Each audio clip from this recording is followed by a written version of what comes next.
Hello students, welcome to the lecture unit number 2, that is of power system instrumentation, and good morning to all of you. Uh,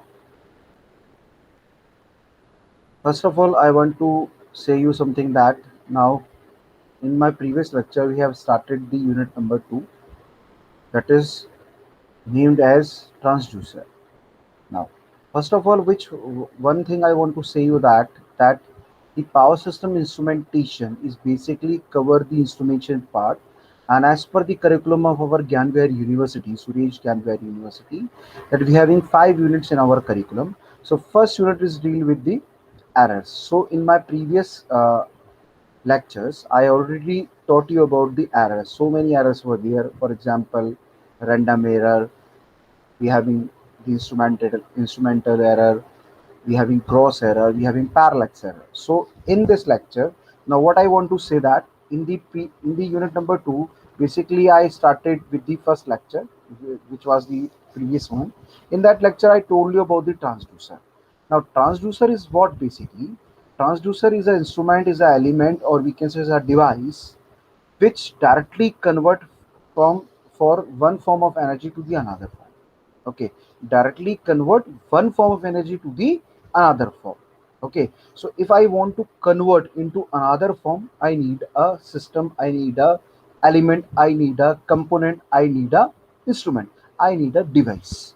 So we can call it as a device. So transducer is a device which we use to convert one form of energy into the another. So I hope you understand about the transducer in my previous lecture of the unit number 2, that is the first lecture of unit number 2. Now this is the second lecture of unit number 2, we can say that. Now in my previous lecture I already told you that we having so many categories. We having the characteristic of transducer, we having what, we having the selection of transducer, we having the basically what we can say the types of transducer. So many types are there, we can divide into so many types. But what I want to say here in this my lecture, basically I will tell you about the basic again the transducer, because we have to know always. If I am talking about the unit number 2, so unit number 2 is always transducer, but we having the main topic is transducer. But if you called about the subtopics of transducer, may be different, because now we are talking about the parts of transducer. Parts of transducer means, if I am talking about the inductive transducer, if I'm talking about the displacement transducer, if I'm talking about the pressure transducer, so it is not called as pressure transducer, it is always called as something different. It was called as per their name, potentiometer. We can say transducer, that is RTD, resistance temperature detector, and we can say thermistor are there, LVDT is there, RVDT is there. Okay, so many basically transducer we are using in our power system. So that is why at that time we can't say that it is a transducer, we called as by their application name. Application name means in what it's working for, and which it's working for, which is working for, of which type it is working for. So I have to tell you about one thing in this my lecture, that how transducer is working. Basically the basics means types, and I'm taking the one transducer here, basically two transducer, which working on that principle, and the construction is also there. So in my lecture objective of today's, my lecture objective is that help the learner means you students, to understand basics of transducer again. What is a transducer? Types of transducer again, because if I am moving forward, so first we have to clear our basics. Okay, clear our basic concepts. Basically, if I don't know about the basic concept, then how can I move forward? Okay, if I don't know how to run, then how can I run in a race? If I don't know how to drive a car, if I have no license, don't know about how to drive a car, then how can I do it? So first I have to know the basics, that I have to basically hold the steering, I have to look after the gears, I have to look after the accelerator, brake, and clutch. Okay, so I have to do all these things and go through all these things. So my dear student, in this lecture, in this my lectures of today, I have to do what? First, the learner to understand basics of transducer, which I basically already told you in my first lecture, previous lecture. But in this lecture I told you, basically I taught you so many things. So the summarized manner of that lecture I took, I basically take from there, and want to tell you the basics of transducer, means what is transducer and the types of transducer. I will going to tell you about this thing in this lecture basically. Secondly, understand the principle and construction of LVDT and RVDT. Now, one is LVDT, another one is RVDT. So, another example of types of transducer, but what we call as LVDT, what will be the theory, what will be the principle, what will be the construction, what are the advantages, why we are using, what are the disadvantages. So, we just go through this, go through about the LVDT and RVDT in this lecture. Now, I am not telling you the full form because I will tell you later on that what is LVDT and RVDT. Now, this is my objective. Now, first, again, transducer. A transducer is a device, as I already told you, convert one form of energy to the another. Means one form is, for example, mechanical. Now I'm converting mechanical into the electrical. So that is the second form. Or we can say I'm connecting the one and then second. So the transducer is a device that converts one form of energy to the another. Now energy types include what? But are not limited to. We are not limiting to electrical, maybe mechanical, maybe both electro and magnetic. We called as electromagnetic. Chemical will be there, acoustic will be there, thermal energy will be there. So a transducer is a device, is a element, is a we can say what? It's a part of a thing or part. We can say device, element, which basically converts one form of energy to the another. Means we are converting into one form of energy to the another, and the energy are types are not limited to. They may be electrical, they may be mechanical, they may be electromagnetic, they may be chemical, they may be acoustic and thermal energy. Usually, a transducer converts a signal into one form of energy to the another form. So I am converting what? I am converting the one form of signal to the another form of energy, or we can say signal. Now, classification of transducers. So in my previous lecture of this unit number 2, I already told you that we having several types. So on the basis of transaction form use, means how can we transduce? Basically on which form I am converting. So capacitive, inductive, electromagnetic. I already told in my previous lecture. Photovoltaic, piezoelectric. So these are the examples of on the basis of transaction. Primary and secondary transducer. So I already told you primary means what? Means what? Directly convert into the another form. Now I having an instrument which is directly converting the mechanical into the electrical or electrical into the mechanical. And secondary needs some intermediate state. First electrical converting to the magnetic field, then magnetic field is converting to the mechanical field. So that comes in the secondary transducer. Passive and active transducer. Now passive, I am doing some work with the help of the another one, what we can call as the passive is what? I am doing some work with the help of another one. Now active, I am directly doing this.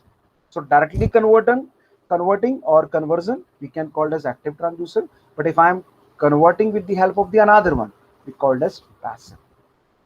Passive transducer and active transducer. Okay. So as analog and digital, I already told you analog, we can say directly we have scalar quantities there. We can directly measure it. Analog, we have a pointer, needle, and all this system. But if I'm talking about the digital transducer, my dear student, so in digital transducer, what we have? We having the binary form, that is 0 and 1. For low, we having 0. For 1, we having high signal. So that is an analog and digital transducer. Next, we have transducer and inverse transducer. So transducer means converting. If I'm talking about the transducer, so my dear student, we are studying the PSI subject in which branch? In electrical engineering. So if I'm talking about the electrical engineering, so I am already talking about what? I'm talking about the electrical transducer. That is the electrical transducer, means it converting what? It converting the non-electrical quantity into the electrical quantity, that is known as transducer. And the inverse transducer, if I'm talking about, means opposite of it, means reciprocal of it, means doing the inverse option. Inverse operation means the transducer which basically convert the electrical quantity into the non-electrical. The example of all the transducer are so many. LVDT, RDT, which we are going to study later on this lecture. in my lecture. Now, inverse is what? Converting electrical quantity into non-electrical quantity. The example is piezoelectric crystal. In piezoelectric crystal, we directly basically apply a force, convert into electrical power to transducer, behaving like what? A transducer. But if I am talking about the inverse transducer, so inverse transducer is the opposite of it, inverse of it, reciprocal of it. So inverse transducer is what? Is basically converting electrical quantity into the non-electrical quantity. Now, if I am applying a force on transducer, basically the piezoelectric crystal, what will happen, my dear student? It gives you the electrical output. If we apply electrical input to that transducer, what will happen? It basically changes dimension. These basically we found this some dimension changes. So convert into displacement. Electrical quantity converting into displacements, force converting into the electrical. So force convert into electrical, electrical transducer. Inverse transducer means applying electrical convert into the non-electrical quantity, that is displacement. So I hope you understand. I already told you in my uh, previous lecture. Now let secondly, linear variable differential transducer. Okay, so the LVDT full form is what? Linear variable differential transducer. Now, LVDT is type of transformer. Now, if I am talking about the transformer, my dear student, so transformer is what? Transformer is a static electromagnetic device. Is a static electromagnetic device which is basically used to transfer the transfer the power or energy from one circuit to another circuit without changing its frequency. Without changing is what? Frequency. So transformer is basically that one. But what we have in a transformer? We having a core. On that core we wound two types of winding. One is the primary, another one is the secondary. Now the primary winding is always we give supply to it. Always do what? Always we give supply to that. And secondary, usually we connect the load. Okay, we connect the load. So if we are giving the supply, so I'm always talking about what? Primary winding. If I'm taking out the supply and connected to the load, so I'm always talking about what? I'm talking about the secondary winding. Okay, now, so it is an electrical transformer used for measuring linear displacement. Now I'm basically using this for what? A displacement. A displacement. Now in my previous lecture I told you about two things. One is the linear displacement, linear basically transactional displacement and rotatory displacement. So transactional displacement is the form of linear, and if I'm talking about a variable dynamic, that is rotatory displacement. So stationary is there, so we can say a transactional displacement. Now it is used for measuring what? Linear displacement. The transformer has three solenoidal coils. Instead of two, we having three solenoidal coils placed end to end around a tube. So if we having a tube construction, so we place three we can say solenoidal coils end to end, and first starting to ending end around a tube. A tube is there, and we wound first, second, and third. The center coil is the primary, and the two outer coils are secondary. Now, if I am, for example, I having a tube, first winding, second winding, third winding. So these two windings are behaving like a secondary, but the middle winding, the middle winding is behaving like a primary.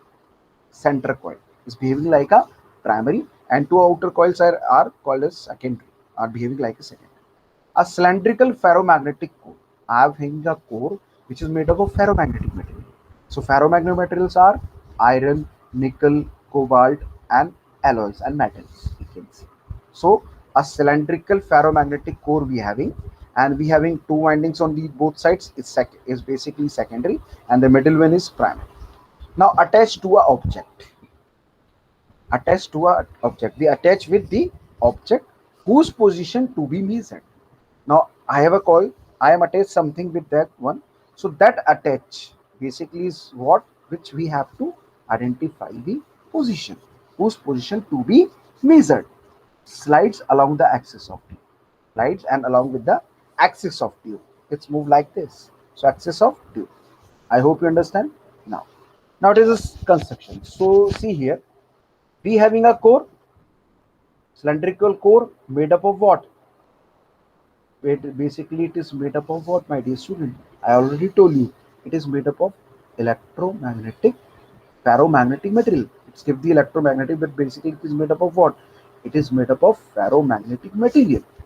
Okay, and cylindrical structure. So I already told you, linear motion to be detected. Once I have to find out the linear motion, so I have to attach the object with this. Now, secondary coils having first end and ending end, starting end and ending end. So these two coils are behaving like a what? Secondary. And these middle one is behaving like what? My dear student, what? Primary. And again it is a secondary. So these two are in the series because these are behaving like a secondary. And this middle one is behaving like a what? It is behaving like what? It is behaving like a primary. So constant AC excitation voltage we give to the primary. As I earlier told you, in a transformer we having two coils. One is the primary and another one is secondary. We called as the primary winding and the secondary winding. We always give supply to the what? We always give supply to the primary winding.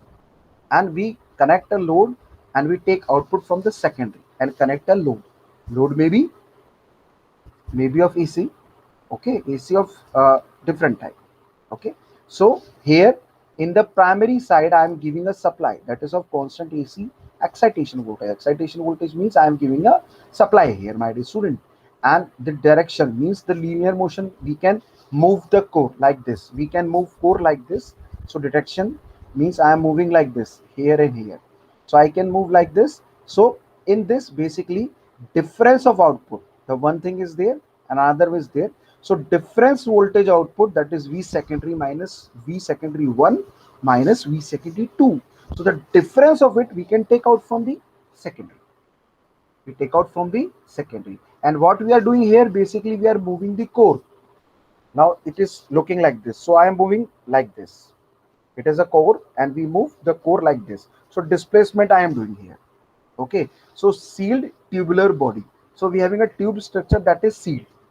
That is what? That is basically the sealed construction. Sealed in the sides. So I am doing what here?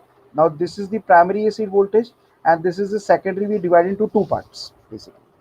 So the difference of these two I am getting in the output, and in the input I am giving the AC, constant excitation. And I have a linear motion or linear basically displacement of the core. So I can move the core here. So if I am moving the core, what will happen, my dear student? Now, as per the principle of the transformer, the transformer principle is Faraday law of an electromagnetic induction. Now, what it says? The Faraday law of an electromagnetic induction having two laws. First law says, if there is a change of flux linkage, then there will be an induction of an EMF. Now, if I am changing the flux, in so many manners we can change with 4 to 5 methods. We can change the flux, we can vary the flux. So if I am varying the flux, corresponding to do varying the flux, what will happen? The EMF will induce, we can say, in a core, in a winding. So that EMF is basically what? Induced EMF. If it is closed, then it is called as current. So what happens? This is the first law. Second law says you, or states you, basically told you that the magnitude of induced EMF is always equal to the flux linkage variation. E is equals to and dphi by dt. But we having always a Lenz law which opposes the cause of generation. So creation. So we always write E is equals to minus and dphi by dt. So that is the principle. Now, but what happens? We give supply to the primary. In the supply of the primary, the current meet with the turn of the coil primary. So what will happen, my dear student? The turns meet with the basically meet with the current, or current meet with the turn, we can say. So current is ampere and turns we having turn. So ampere turn, that is mmf, and we having a reluctance in that field or the core. So what will happen? Mm by s. We having what? Flux. That flux is of alternating nature because we are using alternator. Now flux is moving on the core and meet with the secondary winding and cuts and induce what? EMF as per the Faraday law of an electromagnetic induction. So that is the basic theory of our transformer. So here we having what? See, in this what I want to show you basically. Here we having the primary AC input voltage of the primary side. Here we having the what? Here we having the core, which is linear displacement we can find, and we can attach attach a device through which we can find out the displacement of that material. And here we having the secondary, and the output is the difference of two secondary. So if we make a basically graph, so we having the output here and we having the distance traveled. So we are finding the V out, and this is the phase. The phase is changing. So on the phase we are finding the V shape of the out, that is voltage. So I hope you understand about the conception. Now a differential transformer consists of a primary winding and two secondary winding. As I earlier told you, it is basically consists of what? It is, we can call it as a differential transformer. Why I'm called as a differential transformer? Now here the output is the difference of the two secondary windings. Okay, so in the output we are getting V secondary 1 minus V secondary 2, or V secondary 2 minus V secondary 1, but the input is 1, that is primary. So primary is Vi and secondary is V2. So V2 minus V2 means V2 secondary 1, V2 secondary 2. The difference of it is given, and the output is we will take from the output. So that is what is called as differential transformer. So that differential transformer consists of a primary winding and two secondary windings. The windings are arranged concentrically and next to each other. The windings are in form of concentration, concentrically and next to each other. Means first, then second, first, then second. Okay. A ferromagnetic core, that is called as armature. I am calling as a armature in the shape of rod or cylinder. It is in the form of rod or cylindrical structure. It is attached to transducer sensing shaft. Now it is attached to the transducer sensing shaft. Now shaft is there. I attach with the sensing shaft of that transducer. Okay. Now the core slides freely within the hollow portion of bobbin. Now bobbin, we know basically if we are constructing a transformer, we having a bobbin. In that bobbin structure, we wound a winding on it. Basically, we make a core. We basically wound a winding on it. So we having a bobbin structure. We place a core sheets and make a bobbin. Okay, so in that bobbin basically we having the hollow structure and we having the tube. So in that tube basically this is the tube structure, and it is moving like this, for example, move like this. Okay, so we can place the core and we can move the core like this manner. Okay, so it is attached to the transducer sensing shaft. Now core slides freely within the hollow portion of bobbin. Now core slides very freely, means core can move very freely within the hollow portion. Within what? The hollow portion of the bobbin. Hollow portion of the bobbin. We can do it. Okay, I hope you understand. Now, what happens here? An AC excitation is applied across the primary winding. Now, what I am giving here, as per the transformer principle or as per the working of transformer, we always give AC to the transformer of the primary, because transformer always works on AC. Static EMF we can introduce in transformer as per the Faraday law, because Faraday law doesn't tell you that which type of EMF we are inducing, but Faraday basically states that we can vary the flux. So the flux can be varied by two ways, either moving the coil or either of the alternating nature. So in this transformer we are having the alternating nature flux. So we give AC excitation to the primary winding. So an AC excitation is applied across the primary winding, and movable core varies the coupling between it. So movable cores what? Varies coupling between it. So core is there and it is in the movable nature. Between it and the two secondary windings. So we having two things.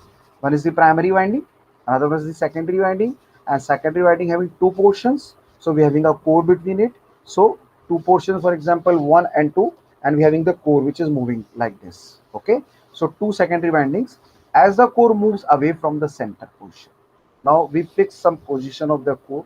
So if I am moving, basically what I am doing here, as the core moves away from the center position, some position is fixed for the core, that is the center position.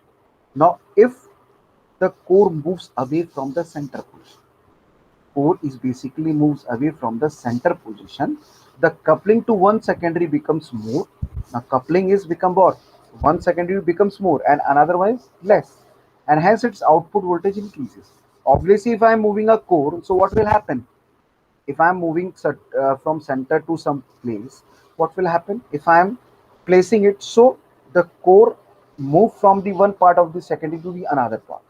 So that part of the core is basically there, that having the more voltage. But if I'm talking about the previous one, having the less voltage. Less. Why it is less? Because the core portion is less compared to the secondary part of the secondary voltage. So it increases. While coupling and the output voltage of other secondary decreases. As I earlier told you. Now see like this. We having two portion, one and two.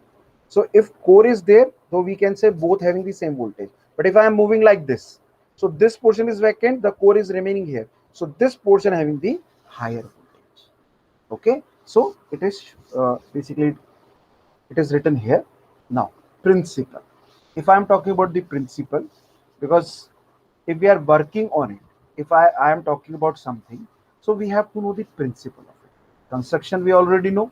Now if I am talking about the LVDT, so we know about the principle. So my dear student, the principle is any physical displacement of the core causes the voltage.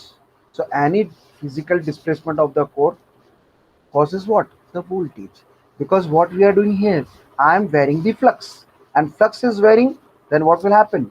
As per the Faraday law of an electromagnetic induction, what will happen, my dear student? What will happen? The EMF will induce, that is known as induced EMF, and the current happens due to that induced EMF is always called as induced current.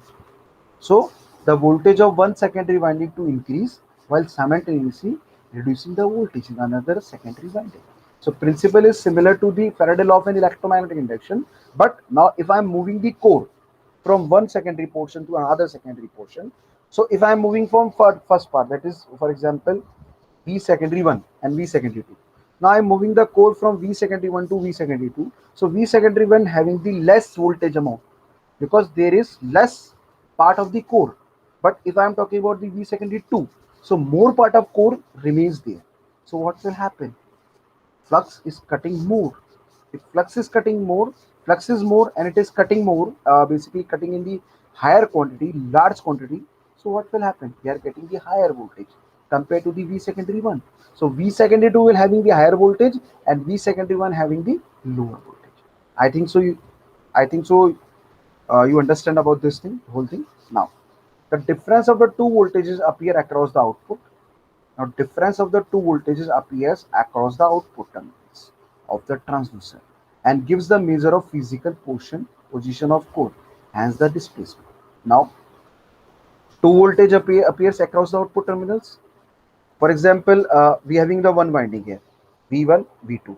Now I'm moving here, so though this voltage is maximum, this voltage is S. So the difference of these two, we are getting at the output.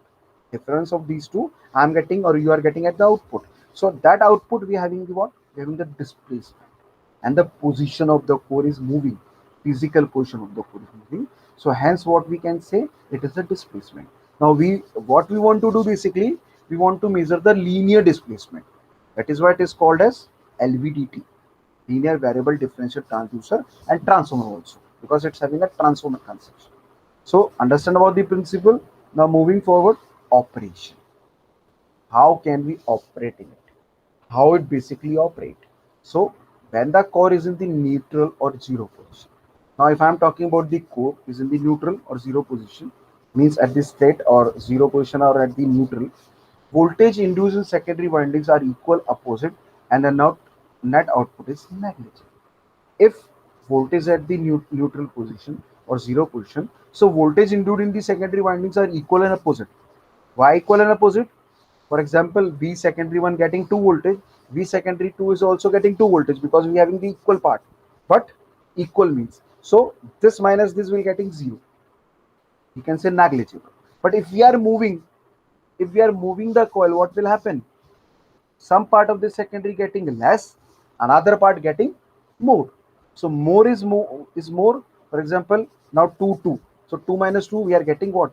0. But if I am getting 1, Okay, or we can say 3 minus 1, we are getting 2, my dear students. 0 minus 4 or 4 minus 0, we are getting 4. So that having the higher voltage. So at the displacement of core, we'll get some output. But if no displacement, core is at 0, we always get a 0 value at the output.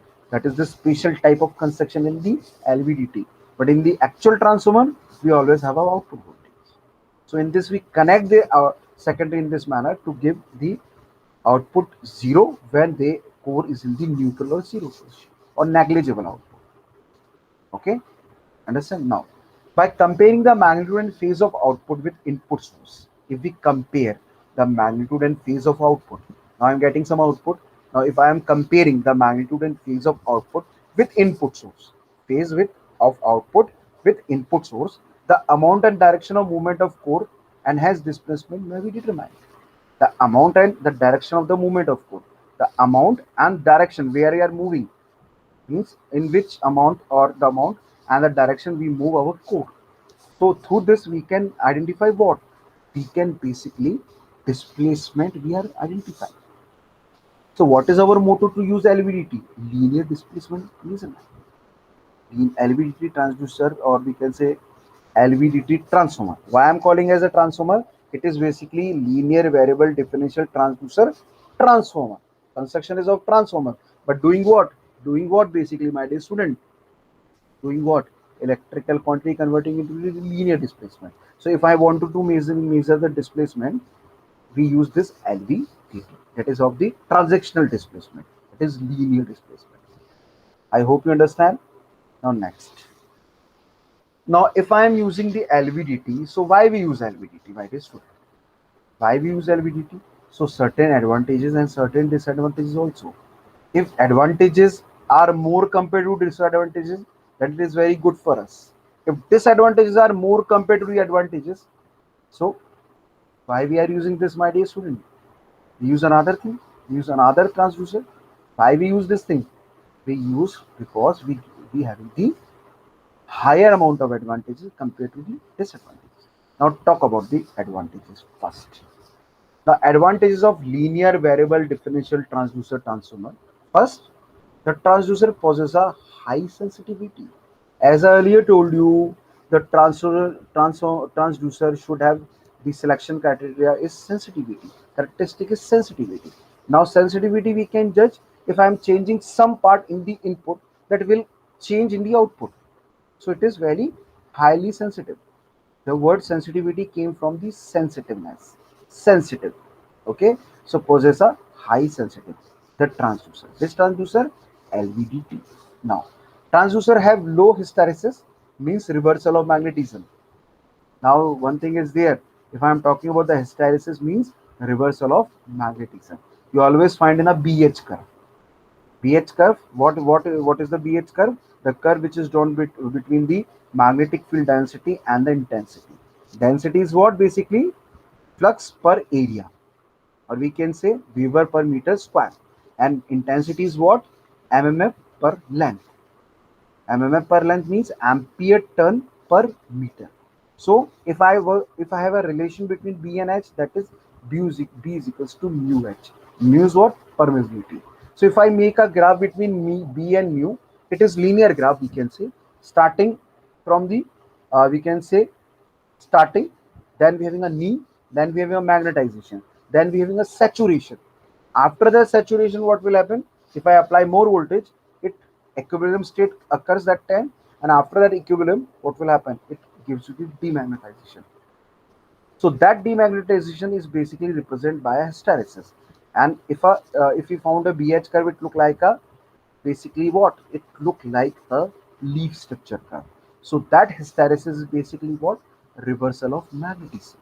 I'm reversing the magnetism, means magnetic field converting to demagnetization. So in this LVDT, we having low hysteresis. Hence repeatability. Basically, it word come from repeat. So repeatability is excellent under all conditions.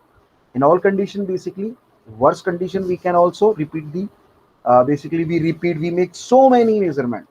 Repeating the so many measurements. So repeatability, or we can say repeat measurements we can done very good. So it's excellent under all conditions. So if conditions are all very much condition, for example transformer or basically the temperature, that is environmental. So in all environmental conditions the repeatability is very excellent, is very high. I hope you understand. Now they have infinite resolution. So if we not say that is having a finite resolution, it gives you the infinite, so many resolution we can take. So it is a good, or it is an advantage. They are simple, very simple. As I you know, it's just like a transformer. So we having a transformer, a very good construction we have, simple construction. Light in weight, because I am using a tube. I am using a tubical or tube construction. So light in weight and easy to maintain.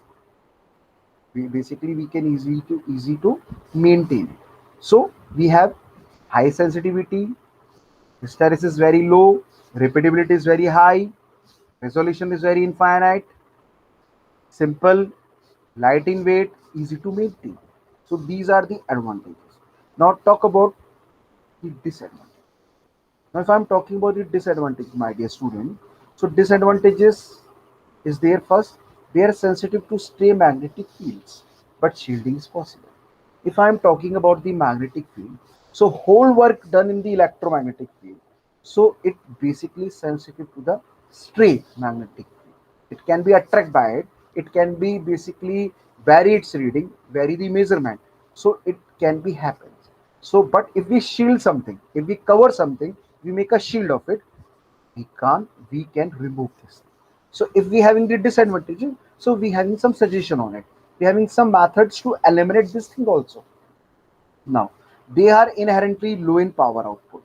So the difference we are getting in the output, that is the difference of two secondary. So we can say inherently power output is low. We can say power output we are getting is low. So we are saying that they are inherently low in power output. So I hope you understand one thing. Okay. Now temperature affects the performance of transducer. So this comes the environmental thing. So temperature is affecting here. One thing is there, the temperature is affecting. Okay. Now advantages: high sensitivity, low hysteresis, repeatability is very good, resolution we have infinite, very simple, light in weight, easy to carry means easy to maintain also. But if I'm talking about the disadvantages, so one can be eliminated by shielding, sensitive to stray magnetic field, so we can shield it, it can be removed. Secondly, inherently low power output. So if I'm talking about the power output maximum, so we can't use it, but it's giving the low power output. But we are measuring what? We are measuring the linear displacement. Okay. Now, temperature affect. It affect by the temperature. So we always think about the temperature. We have to make the system healthy, or we can say unfaulty. So what we have to do, we have to maintain the temperature, maybe the room temperature. Okay. Now move forward. Applications. Now if I am using this thing, so we have to apply anywhere in the power system. Why I'm talking about this LVDT? If I'm talking about the LVDT, my dear student, so LVDT having certain application. That is why I'm using this thing. So the LVDT can be used in all application with displacement ranging from fraction of millimeter to few centimeter have to measure. The application I am talking about, my dear student. So in this application, we can do what? We can basically use where displacement is ranging from fraction of millimeter. For example, I have to measure it from 10 millimeter to 10 centimeter. So we can use this LVDT to be measured, because we are measuring what? Linear displacement. So we can use it. Acting as a secondary transducer, it can be used device to measure force, weight, and pressure. So if I want to use this thing, so I'm using as a secondary, means intermediate state. We having three things: first, second, and intermediate. So first, converting into another form, intermediate is behaving like this secondary transducer, okay, and convert to another. That is what it is always used as a secondary also, and we use for the measure, means fraction. So from few millimeter to few centimeter, we can use this LVDT. So I hope you understand about the applications now. Second, that is rotatory variable differential transformer. It is RVDT. First one is the linear variable what? What, my dear student?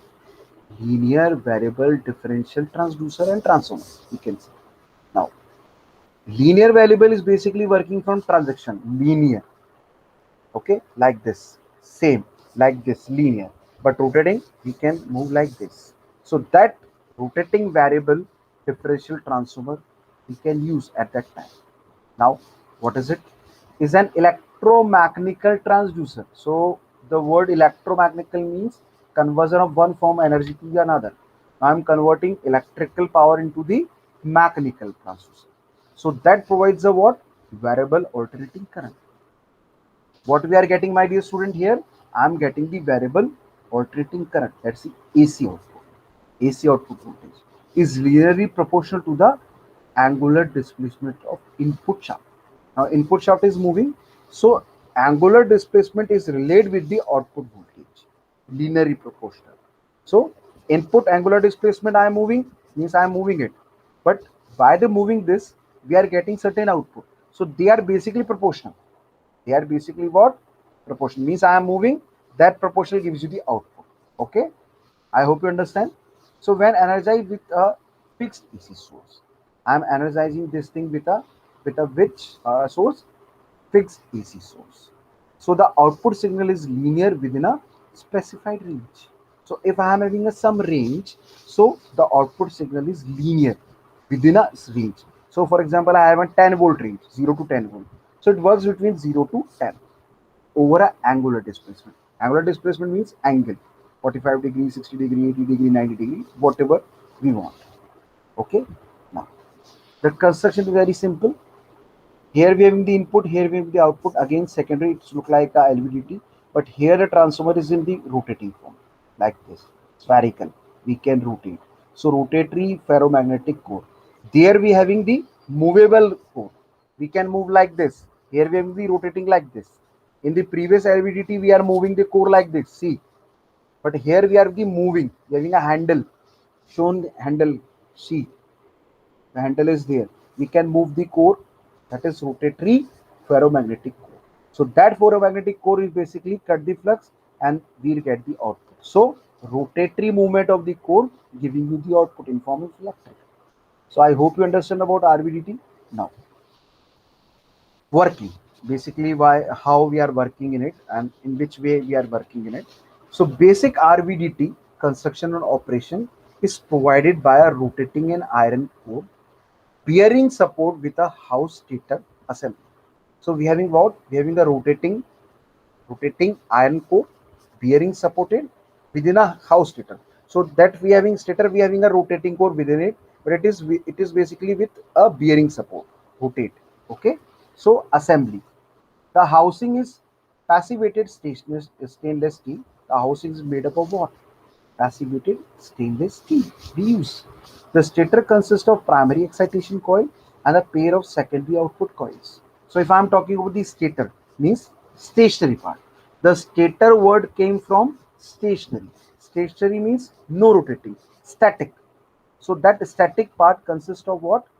Primary excitation coil and pair of secondary output coil, similar to that LVDT. In LVDT, we having one primary and two part of secondary. So similar to that one, we having another primary excitation coil and a pair of secondary output coil. But these two are basically covered in a stator part, connected or basically consist in a, the stator consists of this primary excitation coil and pair of secondary output. Means secondary output coils we have two and primary excitation we have one. So I hope you understand about this thing. Now a fixed alternating current excitation is applied to the primary stator. Now what I am doing here, you can also do it this thing. A fixed alternating current excitation is applied to the primary stator coil. We are applying to the primary stator coil, that is electromagnetic coupled to the secondary coil. We having stator coil, which is basically in this stator coil we have two coils. First the primary, second is the two part of the secondary coil.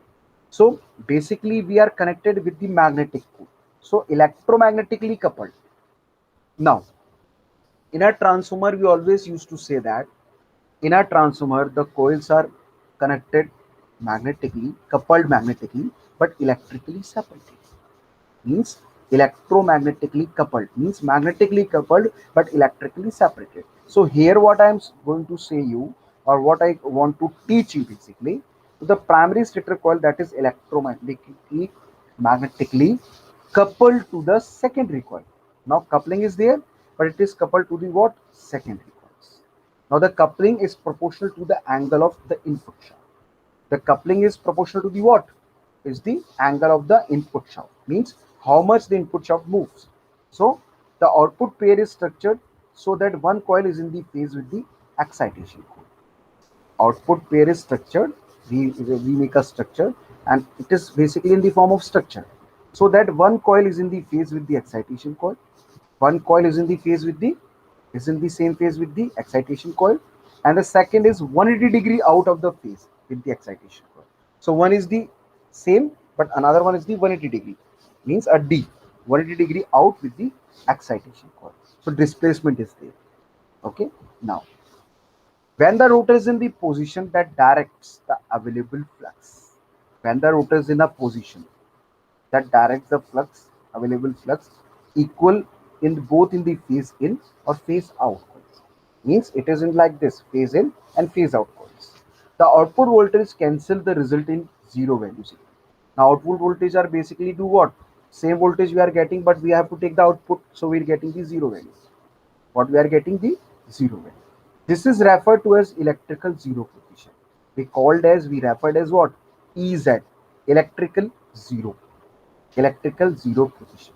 Now when the rotor shaft is displayed from EZ, that is electrical zero, the resulting output signal have a magnitude have a magnitude and phase relationship proportional to the direction of rotation. So have a magnitude and the phase relationship proportional to the direction of the rotation. How much? Like this. We are rotating like this. Because RVDTs perform essentially like a transformer. So in a transformer, we have primary, secondary.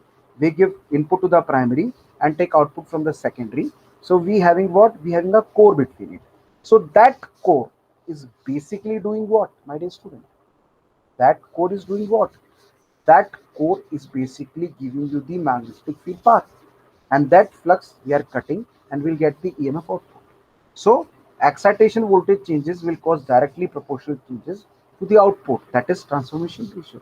K is equals to V2 by V1, N2 by I1, but I1 by I2. So we have to find out this as per the transformer. However, the voltage out to the excitation voltage ratio will remain constant, will remain fixed. Okay. Now, if I'm talking about the RVDT, if I'm using the RVDT in my system, so there will be certain advantages. Now the advantages are low sensitivity to the temperature, okay, primary voltage and frequency variation. Now one thing is there, in LVDT we have one disadvantage, it is sensitive to temperature, but this one, it is low sensitivity to the temperature, means least sensible to the temperature. Primary voltage and frequency variation, we having what? Primary voltage and frequency variation. It is low sensitive to all these three: temperature, primary voltage and frequency. So least sensitive. So it is very good for us. Advantages. Now sturdiness, we having the sturdiness, low cost, cheaper, simple control electronics, very simple control electronics we have, and size is very small. So less sensitive to the temperature, primary voltage and frequency variation as compared to our LVDT. Sturdiness is there, low cost is there, simple control electronics is there, and small size, very small size. So I hope you understand. Okay, now moving to the forward, that is multiple choice question. So working of linear variable differential transducer is based on the principle of variable capacitance, variable resistance, variable mutual inductance. So my dear student, the work is the similar to transformer, but you have to identify the answer. Okay. Now in rotating variable differential transformer, that is RVDT, the mutual inductance between primary and secondary coil varies. The options are linearly with the angular displacement, non-linearly with the angular displacement, linearly with the linear displacement, non-linearly with the linear displacement. So you have to find, as I earlier told you in my lecture, LVDT, which is an instrument for the measurement of displacement, work on the principle of. So four principles are given. You have to identify. Displacement measuring instruments are potential, LVDT, RVDT, all of these. You have to identify. Which of the following represent active transducer? Directly converting. Which transducer is known as self-generating transducer? Directly generating, directly converting. The linear variable differential transducer is, or transformer transducer is, basically. Now, for the measurement of pressure, the instrument used can be mechanical, electromechanical, electronical. No, mentioned on. You have to find. Constant is used for the measurement of dynamic strings. It is an alloy. Now, mechanical transducer generates what? Okay, so you have to identify this. Now, these are the references. Just go through it. These are the good books available in our library, and these are the international authors book. Two having the international author. One is R.H. Cheney and Ali Foster. Second is A.S. Morris, and the Indian author book is J.B. Gupta. It is a very good book. Just go through it. You can read it. You will find a very elaborative, uh, basically about the transducer. So I took some part of the transducer from these references, and you also refer this. So this is all about my side in this lecture. I hope you understand. So thank you for listening my lecture. I hope after this lecture you can understand about the transducer, that is LVDT, RVDT, and the basic means types. So LVDT we having linear variable differential transducer transformer or transformer transducer, RVDT here. So this is all about my side. So hope you understand. So thank you for listening. Okay. Thank you, students. Thank you, students.